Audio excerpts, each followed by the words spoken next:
Et il arrive que lorsque la blessure est trop profonde, on a du mal à pardonner. On se dit hors de question de pardonner. Ce que cette personne m'a fait est inacceptable.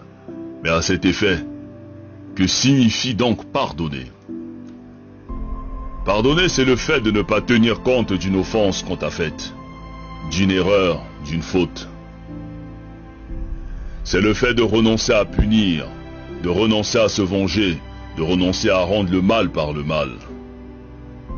Seulement, il n'est pas facile de pardonner à une personne qui t'a fait du mal.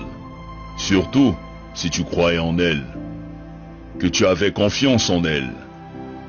Tu préfères la garder prisonnière et tu refuses de lui pardonner. Le souci est que lorsque nous refusons de pardonner, nous nous constituons nous-mêmes comme étant prisonniers. Et on commence à développer la haine, à développer l'amertume, à cultiver la jalousie et à cultiver la rancune. Et pourtant tous nous souhaitons que Dieu nous pardonne pour nos erreurs, nos offenses, nos imperfections et nos failles. Mais nous refusons de pardonner les fautes des autres, comme si nous n'avons jamais fait du mal à personne, comme si nous étions irréprochables. Qui donc peut oser dire qu'il n'a jamais fait du mal? Qui est parfait? Qui n'a jamais commis d'erreur? Qui n'a jamais fait le moindre mal?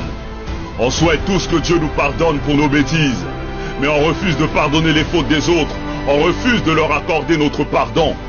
Et nous sommes toujours les premiers à aller à l'église, à aller à la mosquée, alors que dans nos cœurs nous avons des gens qu'on a constitués comme prisonniers. Mais jusqu'à quand allons-nous porter ces fardeaux? Jusqu'à quand allons-nous refuser de pardonner? Mais qu'est-ce qu'on gagne à détester ceux qui nous ont offensés? Parce que celui qui pardonne est celui qui a décidé d'avancer. Celui qui pardonne est celui qui a décidé de se libérer. Celui qui pardonne a fait le choix de donner un cadeau à quelqu'un même s'il ne le mérite pas. Parce que la rancune est une lourde pierre que celui qui pardonne n'a pas envie de transporter.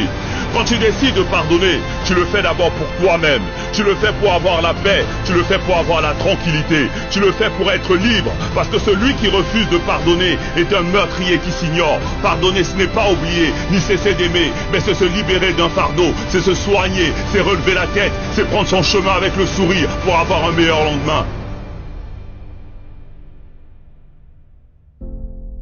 Pardonnons à toutes ces personnes qui nous ont blessés.